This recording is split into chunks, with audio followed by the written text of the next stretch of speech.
Hello and welcome to this Online College of Coding video tutorial series. This is the fifth video in the series of intermediate breaky blocks in Unity. In this video, we're going to be finishing off our bricks and adding some power-ups.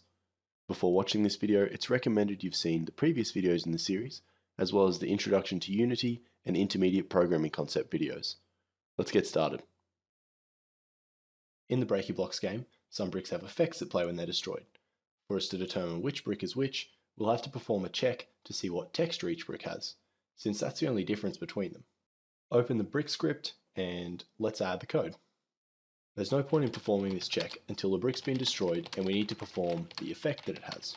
So we should therefore add the code in the same place that the brick destruction occurs. Because the code that handles the checking and effect instantiation is a little bit bulky, it makes sense to separate it into another function. Firstly, we create our new function, break. Then we need to call it in the onCollisionEnterToD function instead of the destroy function. Within the break function, in preparation for the method we're going to use to assess the bricks, we get the name of the brick's material as a string and store that in a variable. Then we run two checks using the freshly stored material name, where we compare it to the names of the red and purple materials. The condition will be true when the material and the name we entered are the same. So it's important to make sure that the names we entered match the names of the materials in the project browser. We also need an else if statement for the second check, since we'll never need to check if a brick is red after we already know that it's purple. All that's left to do now is drag in the ball and explosion prefabs to the inspector and test it all out. So save your script and return to Unity. In the project browser, go to the prefabs folder and select the brick. Also from the prefabs folder, grab the ball prefab and drag it in as the ball prefab in the brick script. You might be thinking, we don't have an explosion. What are we going to put in the explosion prefab? Well, I've got an asset package for you, and you just need to import it. In the explosion asset package, we've got a whole bunch of stuff, including an explosion prefab. So click import, and now drag the explosion prefab up into the script in the inspector. Now when you test your game, you'll notice that any balls created by breaking a brick will not move, and the explosions don't destroy any bricks. Both of these things can be solved with scripts. The explosion needs its own script, and the ball script needs a little bit of extra code.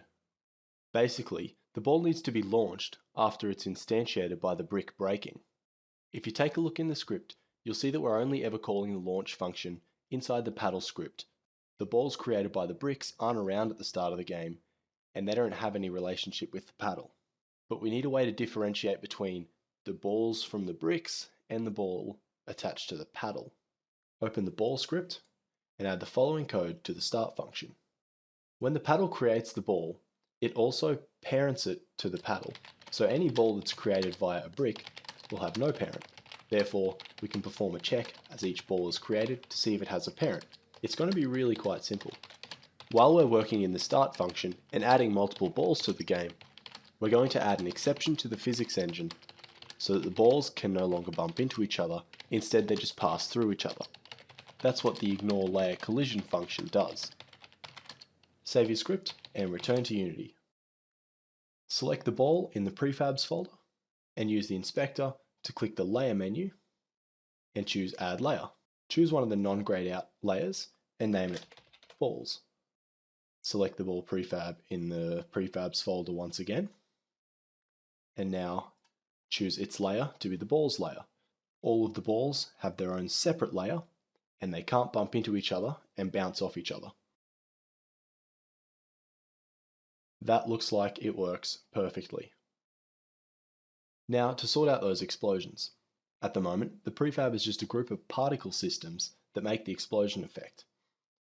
For the explosion to damage bricks, it's going to mimic the ball by having a collider component to interact with one of the bricks either on trigger_enter_2D or on collision_enter_2D functions, which we're going to use to call the brick's break function.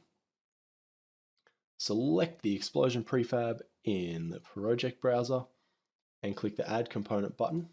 In the inspector, then choose Physics 2D, Circle Collider 2D, and tick the Is Trigger box. In any collision, it's good practice for one of the game objects to have an attached rigid body component. But keep in mind that in a larger game, or on a slower computer or a phone, too many rigid bodies will slow the game down. Because the brick doesn't have a rigid body already, and adding one to the explosion would mean that less rigid bodies are in the game at any one time, we'll now add one to the explosion. Click the Add component and select Physics 2D, Rigid Body 2D.